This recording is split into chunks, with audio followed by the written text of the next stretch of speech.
Good morning and welcome to an album a day, day number 120, going through my vinyl collection, one or so albums at a time. Today, we've got another compilation from Deep Purple. There are quite a few of them, not anywhere near as many as Aerosmith had, which was, I think, 150 for every single album that they put out.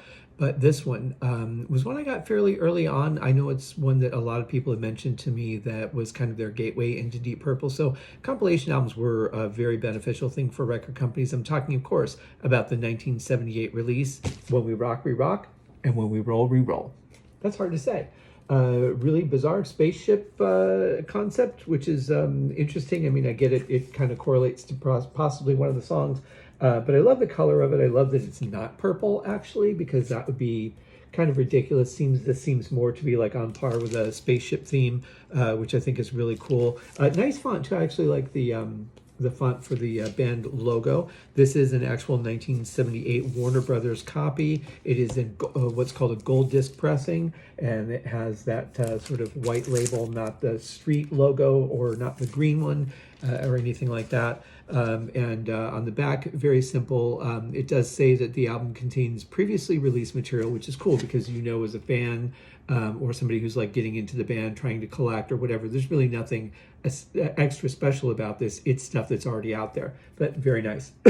What I wonder is how these compilation albums affected 45 sales, because back then you could get a 45, which would be a hit song with either an instrumental version or a live version or a completely different song on the B-side. But if people were getting compilation albums because they weren't buying singles, just like with K-tel, like how many 45s did they not buy? How did that affect the charts?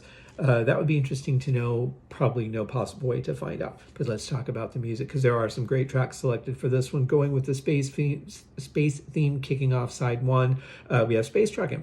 Then we go to Kentucky Woman, which is the natural progression from Space Truckin'.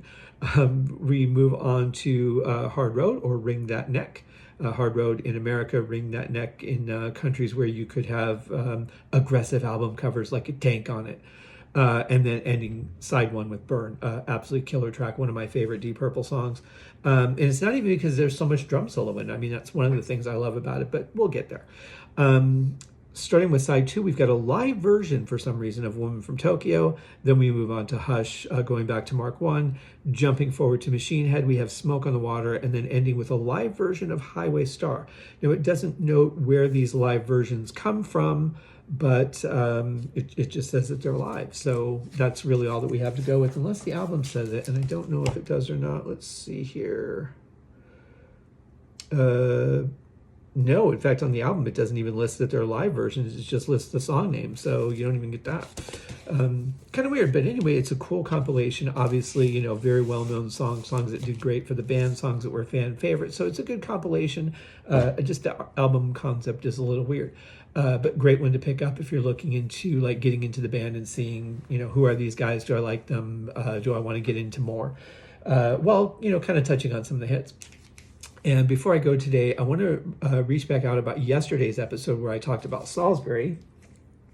I did some more research to try and discover which version of this it is. And honestly, I cannot find this version, which is interesting. So I have moved it off of my catalog on Discogs until I figure out what it is.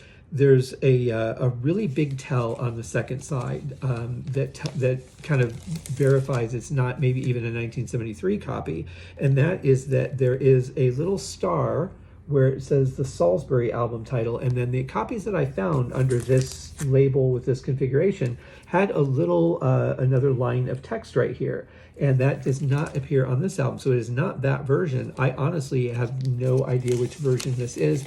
I just know that it must be 1972 or later.